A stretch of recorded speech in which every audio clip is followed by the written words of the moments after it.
At Lumière, Victoria Sterling, the billionaire CEO known for her ice-cold decisions, sat alone at her usual corner table. She never noticed the four men who walked through the door that Friday night. They weren't there for dinner, their eyes locked onto her with unmistakable rage, and they moved with the kind of collective tension that preceded violence. In that moment, the quiet waiter, Darnell Brooks, a single father who'd kept his past buried for 3 years, had to make a choice. What he did next surprised everyone, including himself. The warm glow of chandeliers cast soft shadows across white tablecloths at Lumière. Friday nights brought the usual crowd executives celebrating deals, couples dressed for anniversaries, voices kept low beneath the gentle drift of jazz piano. The restaurant occupied the ground floor of a glass tower downtown, its floor-to-ceiling windows offering views of the city lights beginning to flicker on as evening settled in. Darnell Brooks moved between tables with the kind of quiet efficiency that made him nearly invisible. He'd worked the Friday dinner shift for 3 years now, 7 until 11, and he knew the rhythm by heart. Refill water glasses before they're half empty, clear plates from the right, smile politely, but don't linger. The job paid enough to cover rent and his daughter's school expenses, and it let him pick Lily up from her after-school program every afternoon before his shift started. He was 35, but looked older when he was tired. Broad shoulders that he kept slightly hunched, dark brown skin that caught the warm light of the chandeliers, close-cropped hair with tight curls that needed trimming, a beard he'd grown to look different from the clean-shaven officer he'd been years ago. Most customers never really looked at him. That suited him fine. Victoria Sterling arrived at exactly 8, same as always. Darnell watched her hand her coat to the hostess and make her way to table 12 in the far corner. She came twice a week, always alone, always in a dark suit that looked expensive, even from across the room. Her auburn hair was pulled back tight, and she carried herself like someone who'd learned not to waste energy on unnecessary movements. Darnell had served her maybe 20 times over the past year. She ordered efficiently, ate quickly, and left generous tips without making eye contact. He appreciated that she never tried to make conversation. Some customers seemed to think waiters existed for therapy sessions or flirting. Victoria Sterling treated the interaction like a transaction, which was the most respectful thing she could do. He brought her the usual bottle of sparkling water without being asked.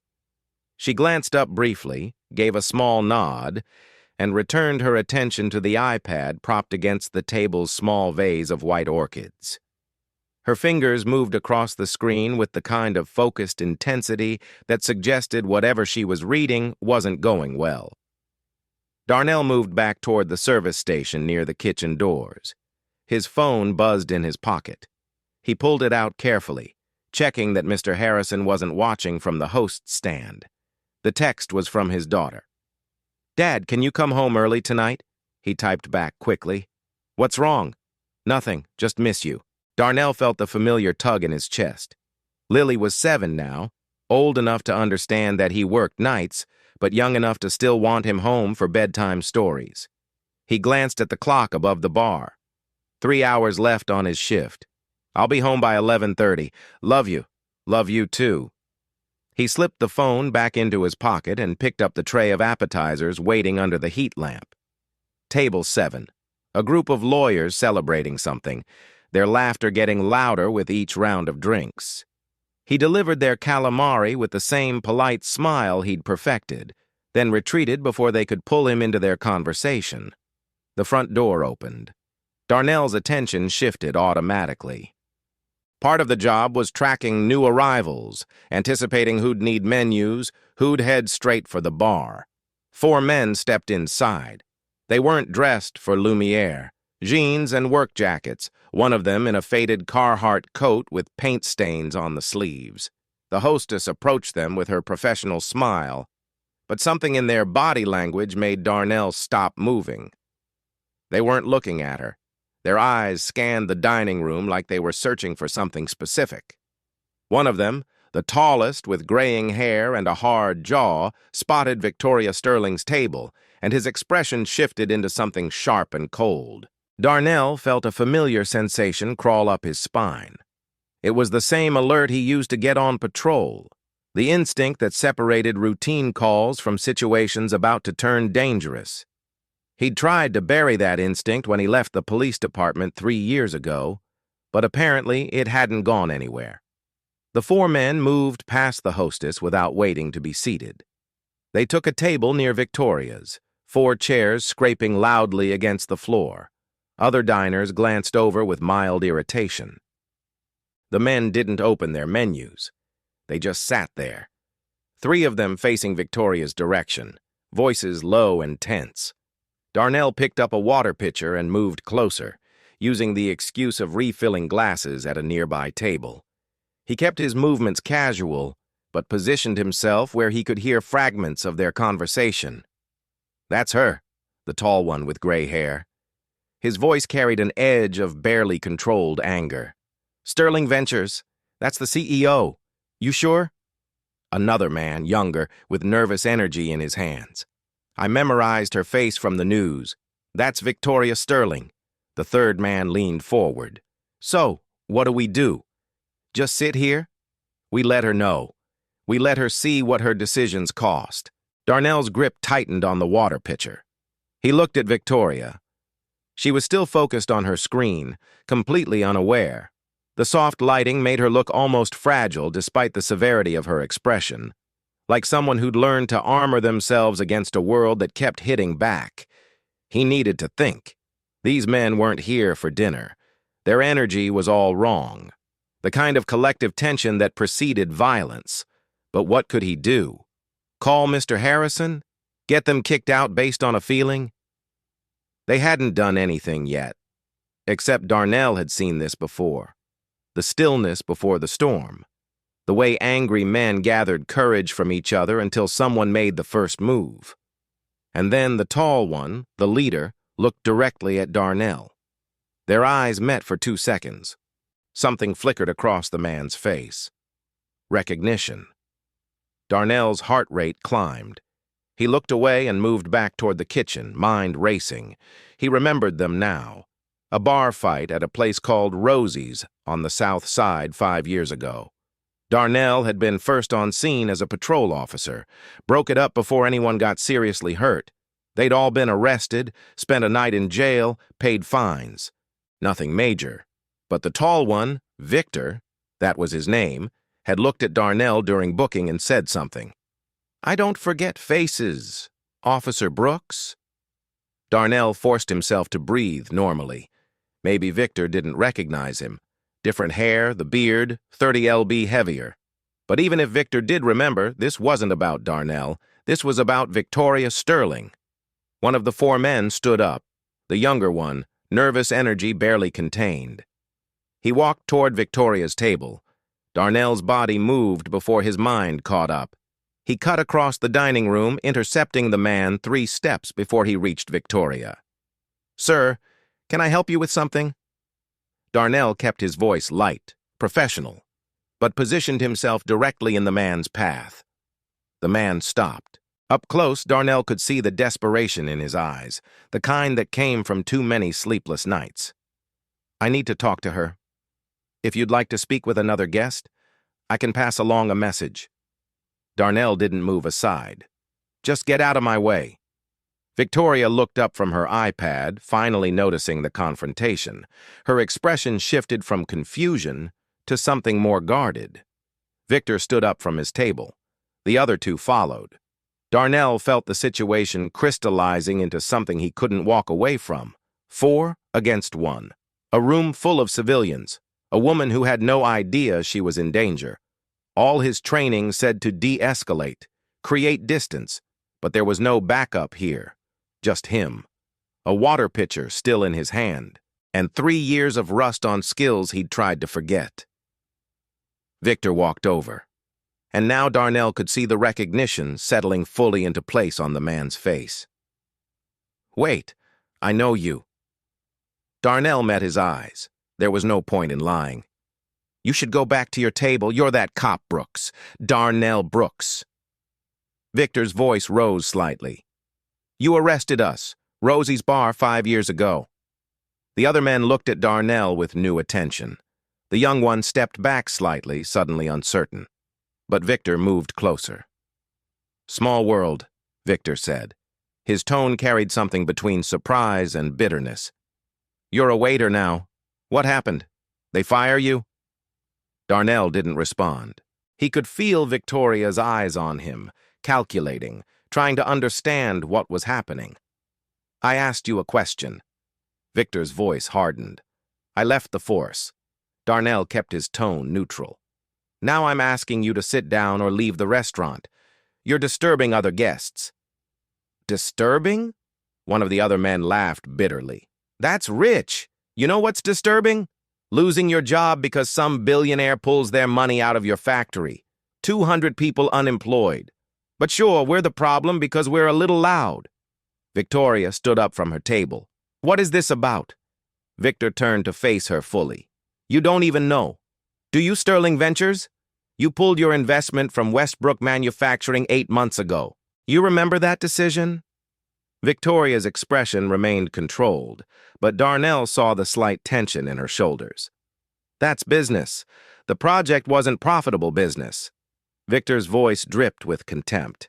You sit here in your $1,000 suit, eating meals that cost more than my weekly unemployment check, and you call it business? The young man found his courage again.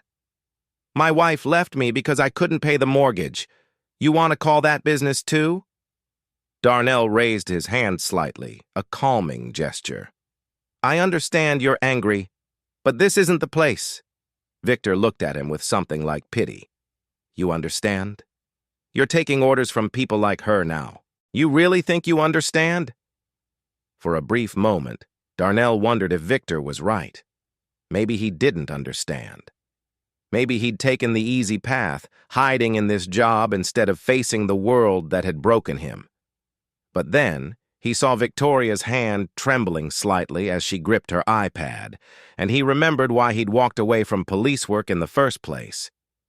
He was tired of watching people get hurt. Darnell's voice dropped lower, stripped of the polite server tone. It came out with the authority he'd carried for 8 years in uniform. If you want to talk, we can do this the right way, but you need to step back from her table now. The word hung in the air between them. Something in Darnell's posture had shifted without him meaning it, to shoulders squared, weight centered, hands relaxed but ready.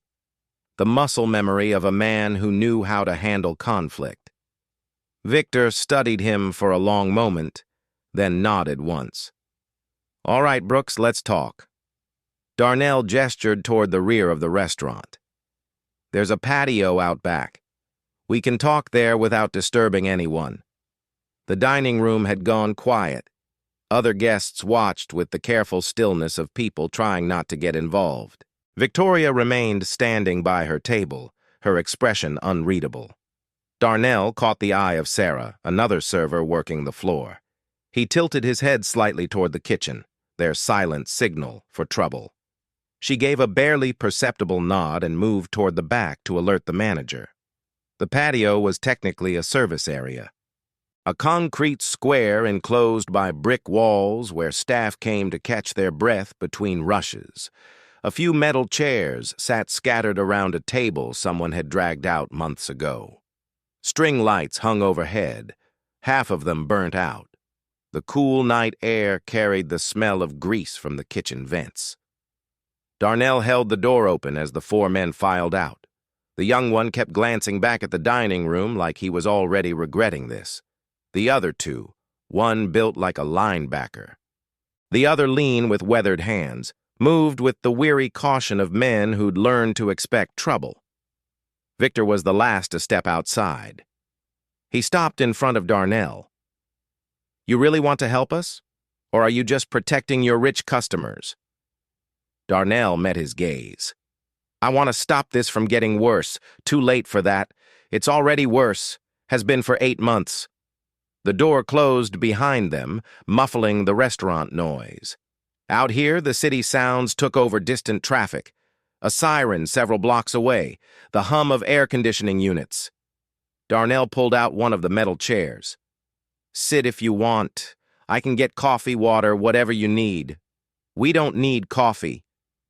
Victor stayed standing, arms crossed. "We need that woman in there to understand what she did." The nervous young man finally spoke up. "I'm Tommy Davis. I worked at Westbrook Manufacturing for 12 years. I was a welder. They put me on the specialty pieces, the custom orders that needed precision. I was proud of that work." Darnell could see the exhaustion carved into Tommy's face, the kind that came from months of unemployment and shame. The linebacker sat down heavily. "Mike Johnson. I fixed the machines when they broke. 20 years in that factory." The lean man with weathered hands remained standing. "Ray Sullivan. I ran the third shift. 52 people under my supervision." Darnell absorbed this information. These weren't career criminals. They were working men who'd been hollowed out by circumstance. Victor pointed at Darnell. "And you? You remember arresting us?" "I remember. You were professional about it. Didn't rough us up. Didn't talk down to us. That's the only reason we're out here talking instead of causing a real scene." Victor's expression darkened. "But don't think that means we trust you. You're still working for people like her." Ray spoke quietly. "If we're sitting out here, we deserve to know who we're talking to. What happened to you? Why'd you leave the force?" Darnell looked at the four of them. Part of him wanted to deflect, to keep his past buried, but another part was tired of hiding. "I was with the Community Intervention Unit," he said. "We handled situations where someone needed to de-escalate before violence happened. I thought I was good at it." He met their eyes. "Then I got called to a domestic dispute. Husband had been drinking. Wife was scared. I talked to him, thought I'd calmed him down. So I left." The night air felt colder. Darnell could see it all again. The small house. The woman's eyes asking him not to go. His own confidence that he'd handled it. 2 hours later, she was in the hospital with 3 broken ribs and a fractured jaw. He'd waited until I left. Darnell's hands were flat on the table. I couldn't trust my judgment after that, so I turned in my badge. The silence that followed felt like understanding. Victor finally sat down. "So, you get it? What it's like to lose the thing you were good at." "I get it." Tommy leaned forward. "My wife left me 3 months ago, took our son. Every morning I'd get up, put on work clothes, pretend I was going to a job. I'd drive to the library and fill out applications for 8 hours. Then I'd come home like I'd been at work." Mike shook his head. "My daughter had to drop out of college. She works at Target now. She tells me it's fine, but I see how she looks at me like I broke a promise." Ray's weathered hands were clasped together. "When Westbrook shut down, the 52 people on my shift asked me what to do next. They trusted me to have answers." He looked at Darnell. "I didn't have any." Darnell felt the weight of their stories.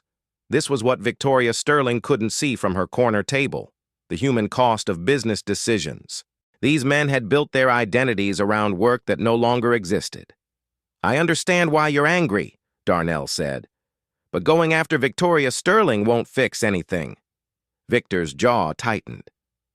"So, we're supposed to just accept it?" "No, but there's a difference between making her listen and making her a target. You came here ready to intimidate her." "That won't help." Tommy stood up. "We didn't threaten anyone.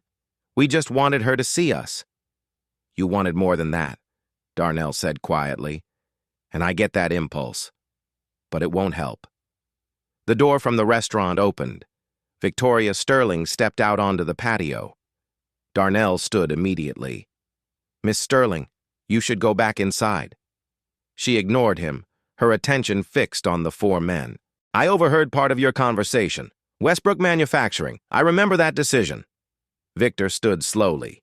The other 3 did the same. Victoria's voice remained steady. "We pulled our investment because the factory was losing money. That's business reality."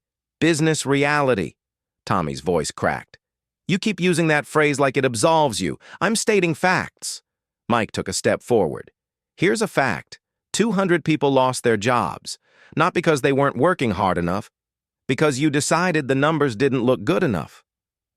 Victoria's expression remained composed, but Darnell could see tension in her shoulders. She wasn't used to being confronted like this. "Did you ever come to the factory?" Ray asked quietly. "Before you pulled out, did you ever meet the people working there? That's not how investment works. We reviewed data projections." "So, no," Ray interrupted. "You never met us. We were just data to you." Something flickered across Victoria's face. Maybe the first crack in her armor. If I visited every investment property, I'd never have time to run my company. But that's the point.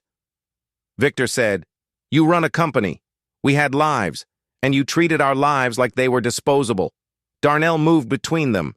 "Miss Sterling, why did you come out here?"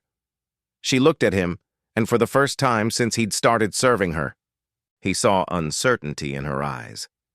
"Because the waiter who served me water for a year just revealed he used to be a police officer," she said. "Because 4 men showed up claiming my decisions destroyed their lives. Because nothing about tonight makes sense." "What makes sense?" Victor said. "Is that you're finally seeing the consequences of your choices?" Victoria turned to face him. "And what were you planning to do before this man stopped you?" The question hung in the air. Victor opened his mouth, then closed it. "We just wanted to talk," Tommy finally said. "You wanted to intimidate me," Victoria corrected. 4 men approaching a woman dining alone. You knew exactly what that would feel like. Victor's expression hardened. "Good. You should know what it's like to have your security taken away." Darnell moved between them again. "That's enough, Victor. You said you wanted to talk, so talk. Tell her what you need, what I need." Victor's voice rose. "I need my job back. I need to be able to look my wife in the eye. I need to not wake up at 3 hours in the morning wondering how I'm going to pay the mortgage. I need to get my daughter back in college," Mike added. Tommy's voice was barely above a whisper. "I need to stop pretending." Ray said nothing, but the pain in his eyes spoke volumes. Victoria stood very still, processing this. Then something in her expression shifted. Not much, but enough for Darnell to notice. A softening around the eyes, a slight drop in her shoulders. "I didn't know," she said finally. Victor laughed bitterly. "That's supposed to make it better."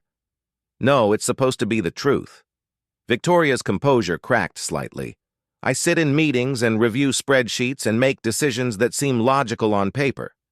I don't think about the people behind the numbers because if I did, I'd never be able to make hard choices. That's what I tell myself." Anyway, she looked at Darnell. "You asked why I came out here. I spend most of my time around people who either want something from me or are afraid of me. It's lonely, and when you stepped between me and these men, you weren't doing it for money or because I'm your boss. You did it because you thought it was right. I haven't seen that in a long time." The words seemed to surprise her as much as they surprised everyone else. Before anyone could respond, the patio door opened. Mr. Harrison stepped out, his expression tight with concern. He was in his 50s, impeccably dressed, radiating the authority of someone who ran an establishment where mistakes weren't tolerated. "Darnell, what's going on here?" His eyes took in the scene. The 4 men. Victoria, the tension. Darnell felt his stomach drop. This was the moment where he'd get fired. "There was a situation," Darnell said carefully. "I brought it out here to handle it quietly." "Miss Sterling, are you all right? Should I call the police?" The word police made all 4 men tense. Even Victor's bravado faltered. Victoria looked at the 4 men, then at Darnell. When she spoke, her voice carried authority. "No police. These men and I are having a conversation. Darnell was helping facilitate it." Mr. Harrison blinked. "Miss Sterling, I really think," I said. "No police." Her CEO voice had returned. "That's all." Mr. Harrison looked at Darnell. "You're supposed to be working the floor. We have customers waiting. Darnell stays. Victoria said, "We're not finished." Mr. Harrison's expression suggested this entire situation was giving him a migraine. "With all due respect, this is highly irregular, which I'm sure can be covered by your other staff for a few more minutes," Victoria said firmly. Mr. Harrison gave them all one more disapproving look before retreating. The door clicked shut. Darnell knew they had maybe 10 minutes before the manager returned. "We need to resolve this now," he said, looking at Victor and his companions. "You came here angry. You had every right to be. But now you need to decide what you actually want. Revenge or a way forward." Then he turned to Victoria. "And you need to decide if you're willing to see these men as people instead of problems." The string lights overhead cast uneven shadows. Somewhere in the distance, a siren faded away. Victoria broke the silence. "I can't give you your jobs back. Westbrook Manufacturing is closed. That decision is final." Victor's expression darkened, but she held up a hand. "But Sterling Ventures runs a workforce development program. We train people for new industries, help them transition to growing sectors. If you're willing to retrain, I can get you into the program. It covers tuition and provides a stipend during training." Tommy looked skeptical. "What kind of training?" "Renewable energy installation, advanced manufacturing, logistics management. Depends on your background and what's available." "Why would you do that?" Mike asked. Victoria met his eyes. "Because tonight someone reminded me that behind every business decision are human beings, and because making this offer cost me less than living with the knowledge that I could have helped and chose not to." Ray spoke quietly. "The 52 people from my shift. Can they join too?" "Yes." Victor still looked skeptical, arms crossed, but Darnell could see something shifting in his expression. Not trust exactly, but maybe the beginning of hope fighting against bitterness. "And what do you get out of this?" Victor asked. Victoria smiled without warmth. "I get to sleep at night. That's worth something." The four men exchanged looks. Darnell stayed quiet, letting them process. Finally, Tommy nodded. "Okay, I'll try it." Mike followed. "Me too," Ray simply said. "Yes." All eyes turned to Victor. He stood silent for a long moment, jaw tight. Then his shoulders dropped slightly. "Fine. But I want it in writing.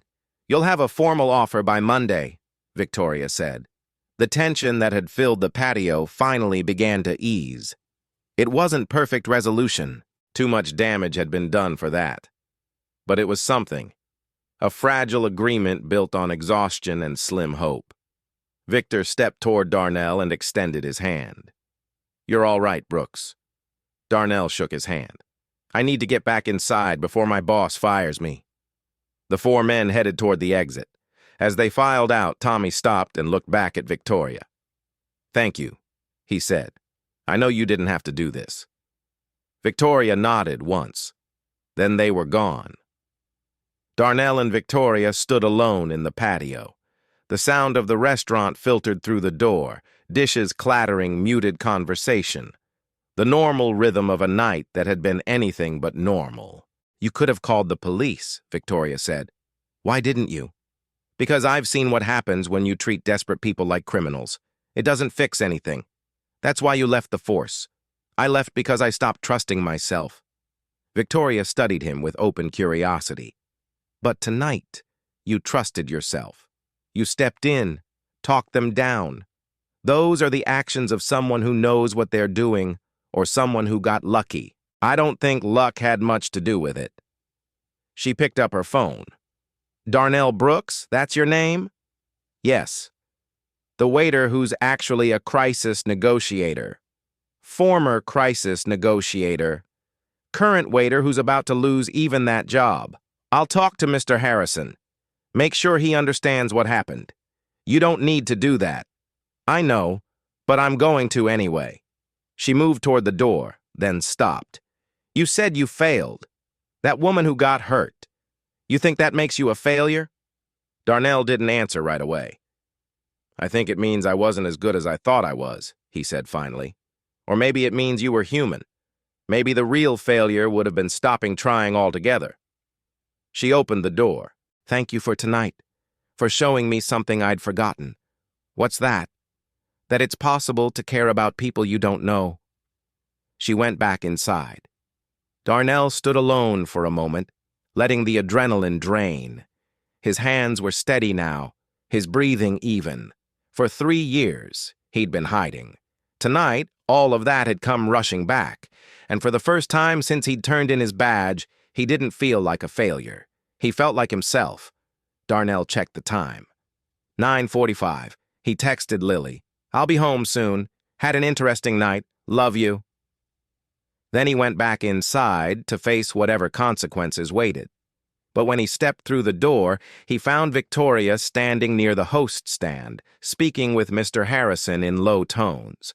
The manager's expression had shifted from anger to something closer to understanding.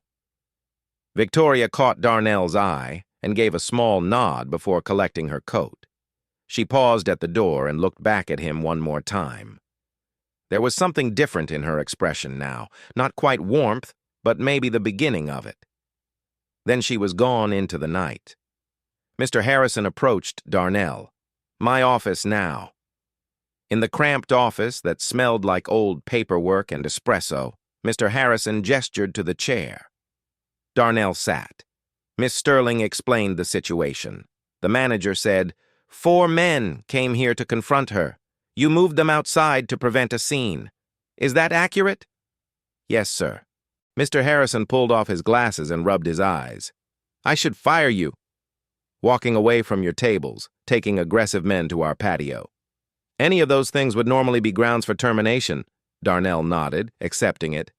"But I'm not going to." Mr. Harrison put his glasses back on. "Miss Sterling said you potentially prevented a violent situation. She also said if I fired you, she'd stop coming here and she's one of our best customers." The words landed uncomfortably. Darnell didn't want to keep his job because of economic leverage. "I appreciate that," Darnell said carefully. "But if you need to let me go, I understand. I've been running restaurants for 30 years. I know the difference between someone causing problems and someone solving them." Mr. Harrison leaned forward. "Miss Sterling mentioned you used to be a police officer, community intervention unit, and you left that to wait tables." Darnell had given Victor the truth earlier. He owed his boss at least some version of it. "I made a mistake on the job. Someone got hurt because I didn't act fast enough. I couldn't trust my judgment after that. But tonight you trusted it. Tonight I didn't have a choice. We always have choices. You chose to get involved." The manager stood up. "Get back on the floor. We still have an hour left." And Darnell, "Next time.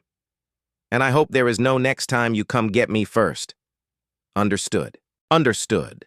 Darnell left feeling oddly lighter. He cleared Victoria's table, noting her half-finished meal and generous tip left in cash.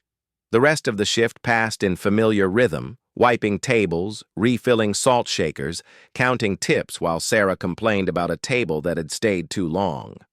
By 11:15, his feet ached, but his mind felt clearer than it had in months. Walking to his car through the parking garage, Darnell checked his phone. A photo from Lily, a stick figure drawing with "I love you, Dad" written in crayon, and another text from an unknown number. "This is Victoria Sterling. Mr. Harrison gave me your contact. I'd like to speak with you when you have time. No pressure, but I have a proposition that might interest you." Darnell stared at the message. Part of him wanted to ignore it, keep his life simple, but another part was curious. He texted back, "I'm free tomorrow afternoon if that works." The response came immediately. "To Sac. I'll send you the address." Darnell drove home through empty streets, his mind still replaying the night's events. When he unlocked his apartment door, Mrs. Robinson from across the hall was asleep on his couch with a cooking show playing softly on the television.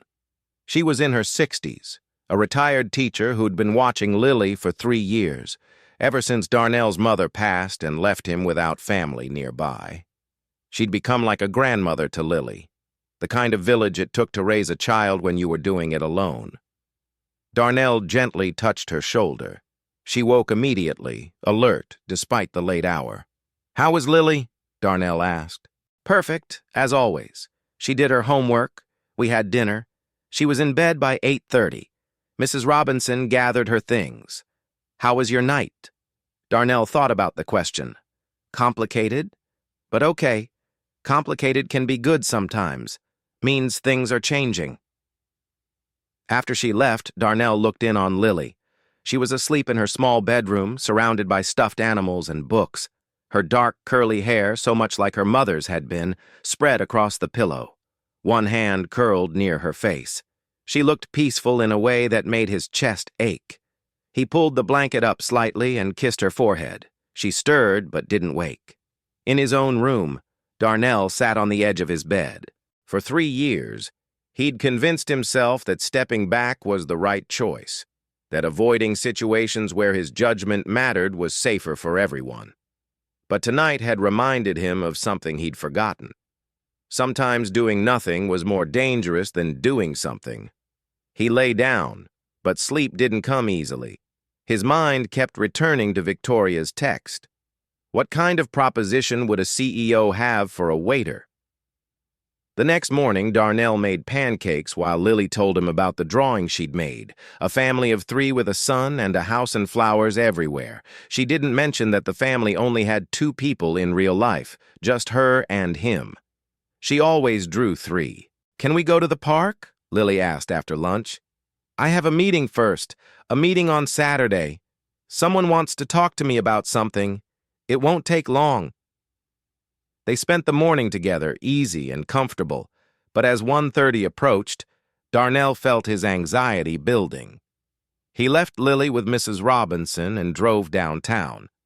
The address Victoria sent led to an office building, glass and steel, rising 20 floors. Sterling Ventures occupied the entire 15th floor. Darnell gave his name to the receptionist and was directed to wait in a sitting area with leather chairs and abstract art that probably cost more than his car. He was the only black face in the lobby, something he'd stopped noticing years ago but never quite stopped feeling. Victoria appeared 10 minutes later, dressed more casually than at the restaurant but still projecting authority. Dark jeans, a gray sweater, hair down around her shoulders. She looked younger this way, less like a CEO and more like a person. "Thank you for coming," she said, shaking his hand. "My office is this way." He followed her through a maze of cubicles and glass-walled conference rooms. Her office sat in the corner with windows overlooking the city. The desk was clean except for a laptop and a single photo frame. Darnell could just make out what looked like a family photo, though he couldn't see the details. Victoria gestured to a chair across from her desk, but then moved to sit beside him rather than behind it, creating equality rather than hierarchy. "I've been thinking about last night," Victoria said, "about how you handled that situation. How you saw 4 angry men and didn't just see a threat. You saw people who were hurting. That's what I was trained to do. Most people don't have that training, and even fewer would choose to use it for minimum wage." She leaned forward slightly. "I want to offer you a job." Darnell had expected this, but hearing it still felt surreal. "I have a job. You have a job that underutilizes your abilities. I'm offering you a position as Community Relations Manager for Sterling Ventures. Your role would be to interface between our investments and the communities they affect, to be the person who sees the human impact of our business decisions before those decisions get made." Darnell felt his pulse quicken. "I'm not qualified for that. I don't have a business degree. I don't know anything about corporate structure. You're qualified because you know how to listen. You know how to de-escalate. You know how to see people instead of problems." Victoria pulled out a folder from her desk drawer. "This is the position, description, and compensation package. Take it home. Think about it. No pressure." Darnell opened the folder.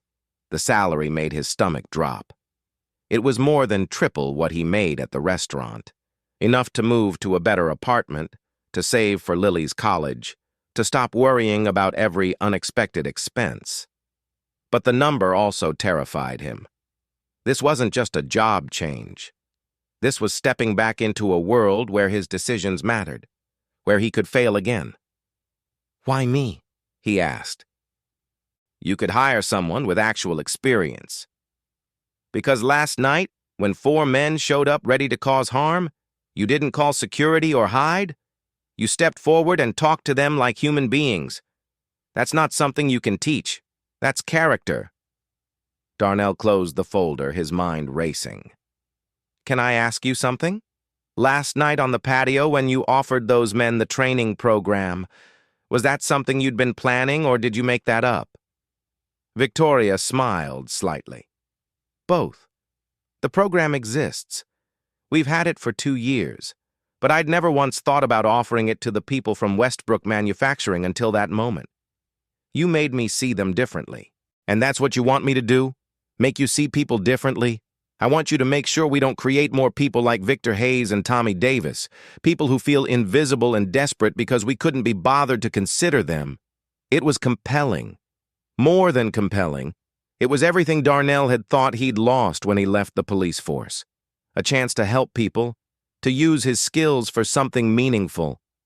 But what if he failed again? What if his judgment was still broken?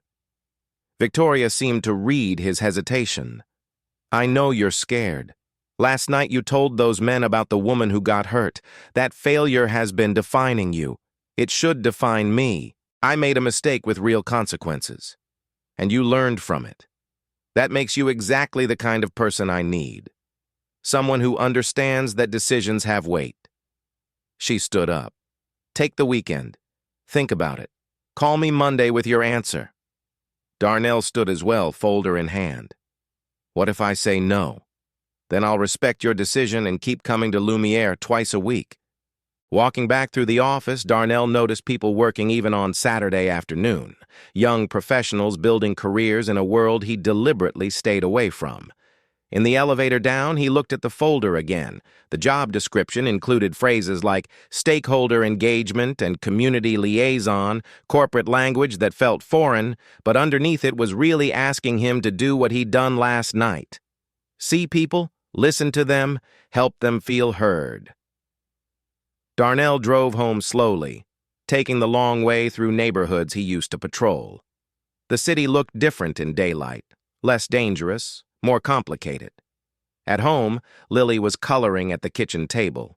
She looked up when he came in, her face brightening. "Dad, you're home early." He picked her up and spun her around. She was getting too big for it now, almost too heavy to lift. But she still giggled the same way. "I had a meeting," Darnell said, setting her down. "How's your Saturday?" "Good. Mrs. Robinson made me pancakes again." "Can we go to the park now?" "Absolutely." They spent the afternoon at the playground 3 blocks away. Darnell pushed her on the swings while she shouted, "Higher!" and laughed at the sky. Her beaded braids flew behind her as she swung, catching the afternoon light. Other parents sat on benches, scrolling through phones or chatting. Normal Saturday routines, the kind of simple happiness Darnell had fought to build. But as he watched Lily climb the jungle gym, fearless and confident, he wondered if playing it safe was really the best thing for her. What kind of lesson was he teaching by hiding from challenges, by letting one failure define everything? That evening, after Lily went to bed, Darnell sat at his kitchen table with Victoria's folder. He read through the job description carefully, then looked at the compensation package again. The salary would change everything, but more than the money, the work itself called to something he'd tried to bury. He thought about Victor and Tommy and Mike and Ray. 4 men who'd come looking for revenge and left with hope. That transformation hadn't happened because of money or programs. It had happened because someone took the time to listen. What if he could do that as a job? What if he could be the person who stood between business decisions and human consequences? Darnell thought about what Victoria had said. Maybe the real failure would have been stopping trying altogether. For 3 years, he'd let one mistake define him. He'd convinced himself that stepping back was noble, that avoiding responsibility was safe. But maybe the real failure was letting that mistake stop him from trying again. He pulled out his phone and looked at Lily's drawing from yesterday, the stick figure family of 3. She always drew 3, even though it was just the 2 of them. Maybe she knew something he'd forgotten, that families could grow, that life could expand beyond the walls you built around yourself. Darnell typed a message to Victoria. "I don't need the weekend. My answer is yes." He hit send before he could change his mind. The response came 5 minutes later. "Welcome to Sterling Ventures. We'll discuss details Monday." "And Darnell, thank you." Darnell set the phone down and looked around his small apartment. The furniture was second-hand. The walls needed painting. The refrigerator made strange noises, but it was safe. It was stable. It was the life he'd built by playing it safe. Starting Monday, that would change. He'd be walking back into a world where his decisions mattered, where his judgment would be tested, where he could fail again. But he'd also be walking towards something he'd lost 3 years ago, the feeling that his life had purpose beyond just surviving. The city lights glowed through his window. Somewhere out there, people were struggling with problems he couldn't see yet. But soon, he'd be in a position to help them, to make sure their voices were heard before they reached the point of desperation. In her bedroom, Lily stirred and called out softly. Darnell went to her, tucked the blanket around her, whispered that he was there. She settled back into sleep, trusting completely that her father would keep her safe. That trust terrified him, but it also reminded him why he couldn't keep hiding. Monday would bring new challenges, new responsibilities, new chances to fail, but it would also bring new opportunities to help people, to use the skills he'd been given for something that mattered. Darnell looked at Lily's drawing one more time. The family of 3, the sun, the house, the flowers. Maybe she'd been drawing the future, not the past. Maybe she'd been showing him what could be if he was brave enough to try. He turned off the light and stood in the doorway for a moment, watching her breathe in the darkness. Tomorrow was Sunday. He'd spend it with her, savoring these last hours of the simple life he'd built. Monday, everything would change. But for now, in this quiet moment, he felt something he hadn't felt in 3 years. He felt ready.